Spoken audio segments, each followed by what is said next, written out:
Hey folks, welcome back to Freepcast. My name is Robb Murray. I'm your host. I'm here as always with managing editor Joe Spear. And we'll talk about the news here. Once again, the Dam Store is front and center in our coverage and the hearts and minds of our readers.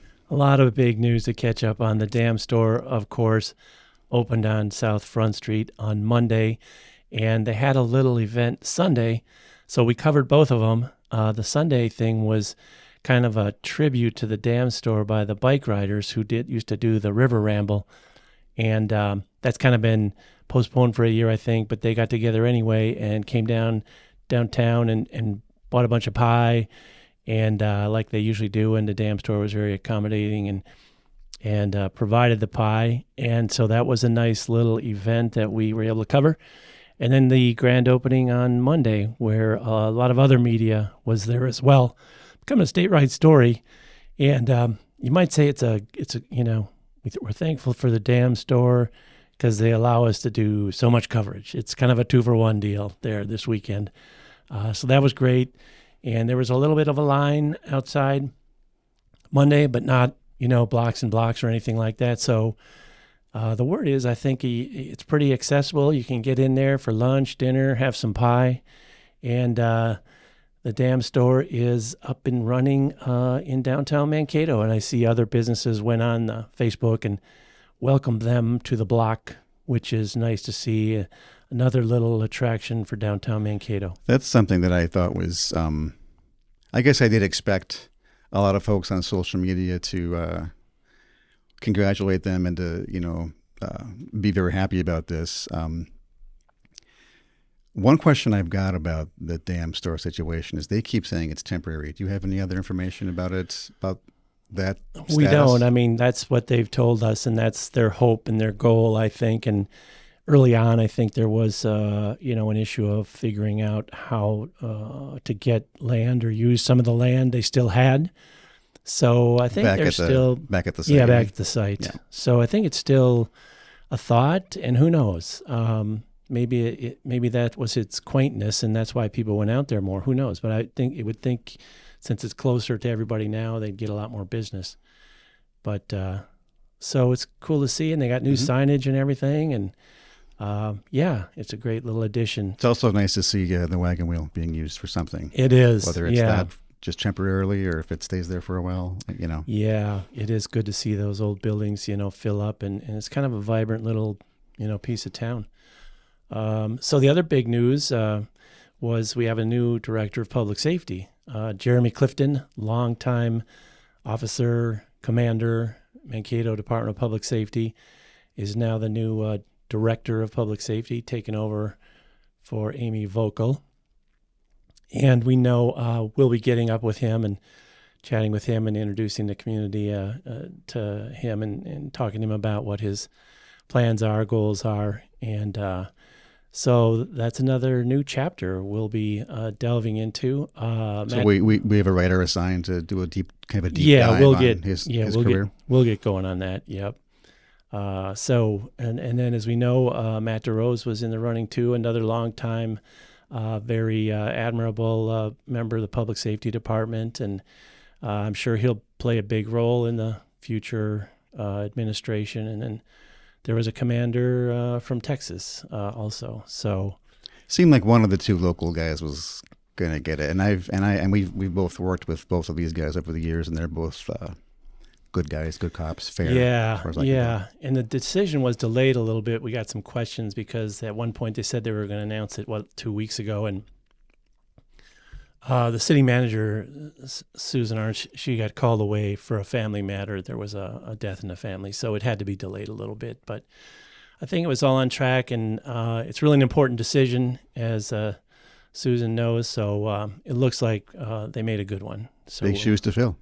Yeah, absolutely. And so that's great. We had some news from our Ask Us guy. People are wondering about the Walmart distribution center and what it's going to look like.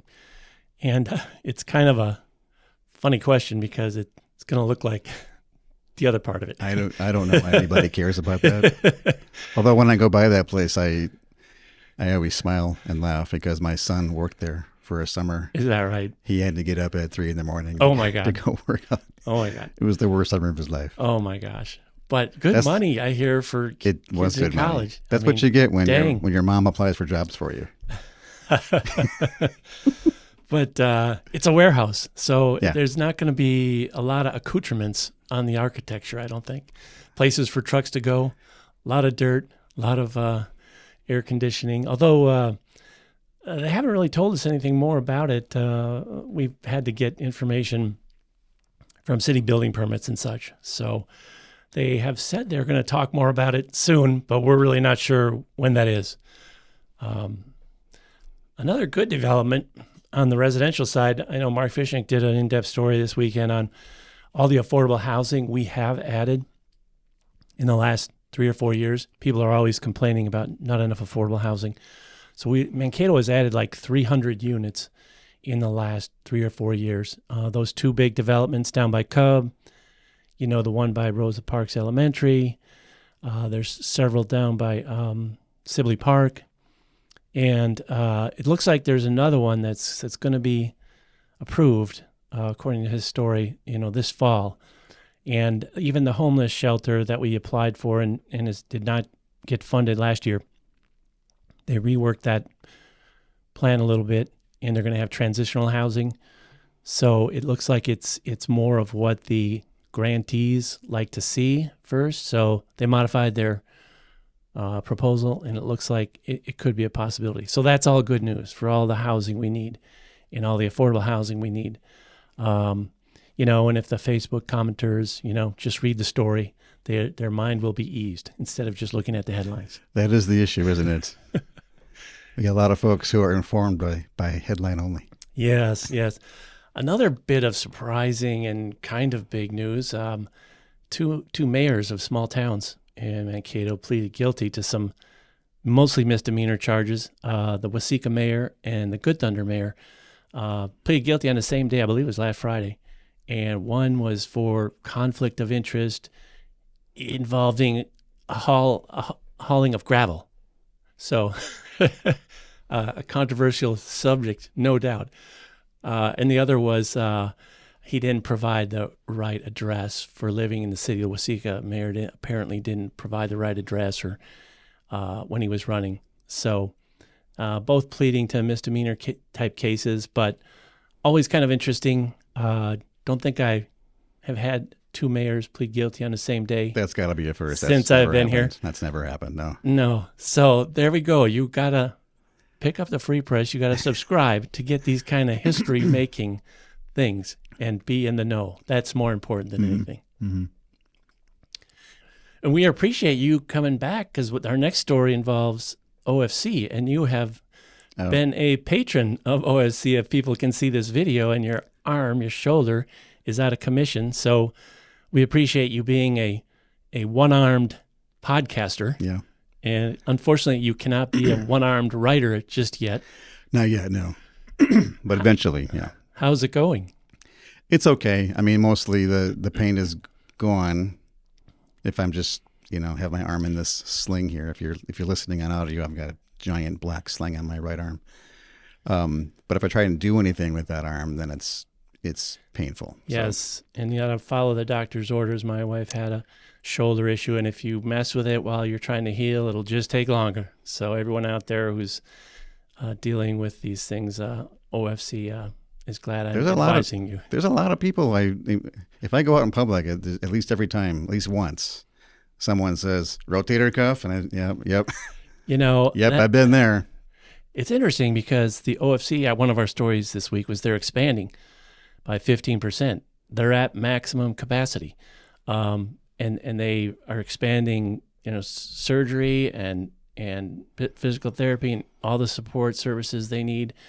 They also have various satellite offices in different places around southern Minnesota, which I really did not know. Oh, I didn't know that. Wasn't familiar with that, but they do. So they're growing, successful, and getting bigger.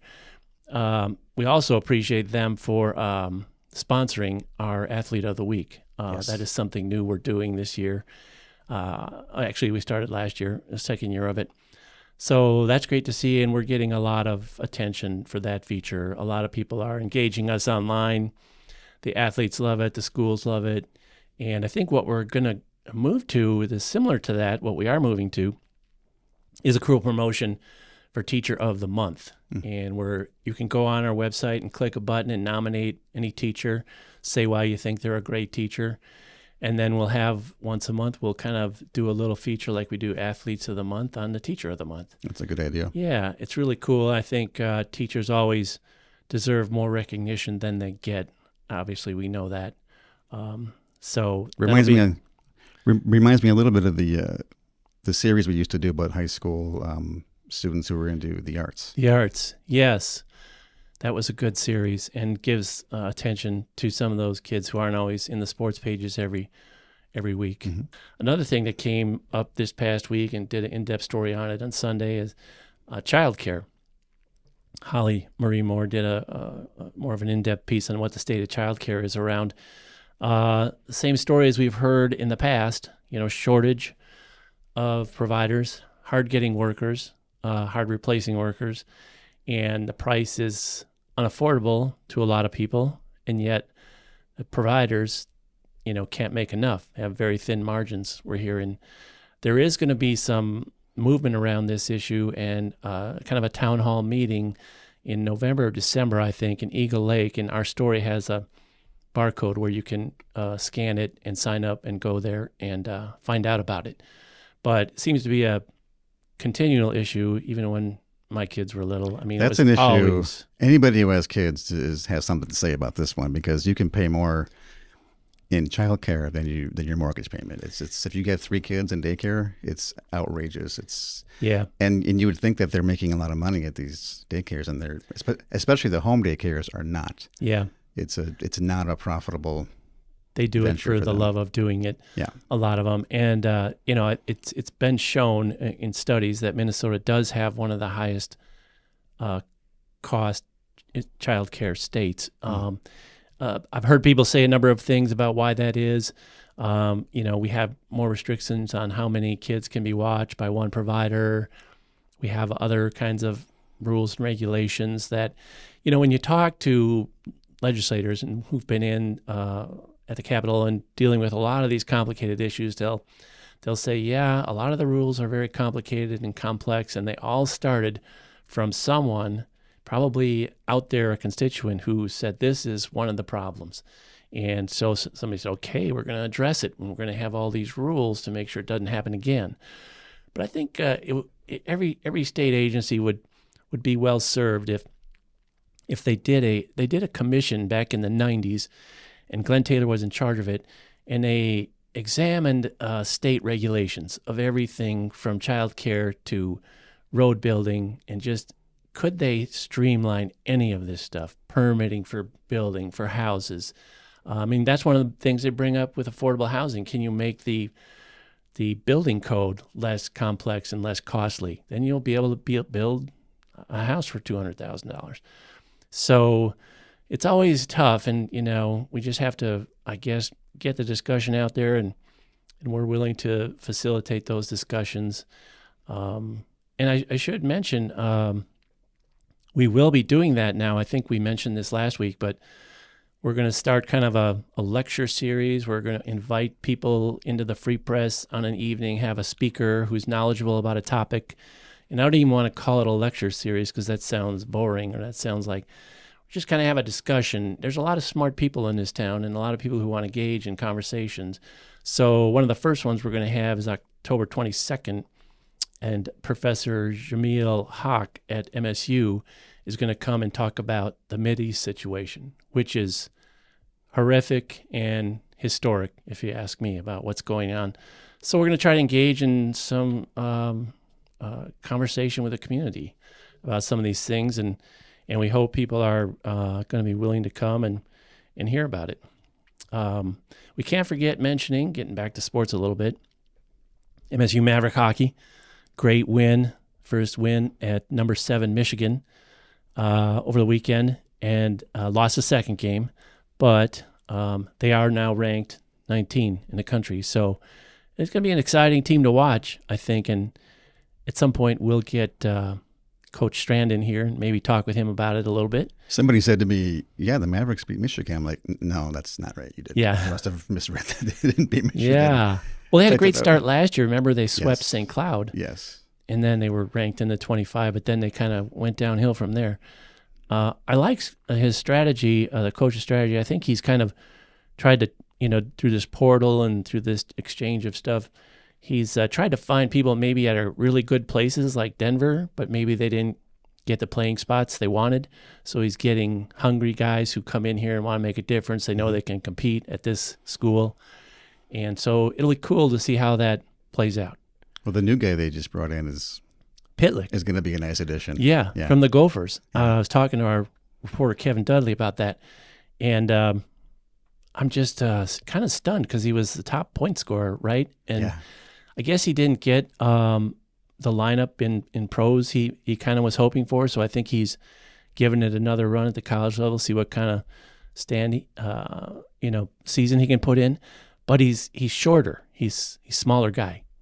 So maybe that's hurting him with the pros. But It always does. It always does. he's fast though, as I'm understanding it. So it's going to be cool to watch. I don't really have too much else. I think we're just continuing our election covers. Please check out Free Press for that.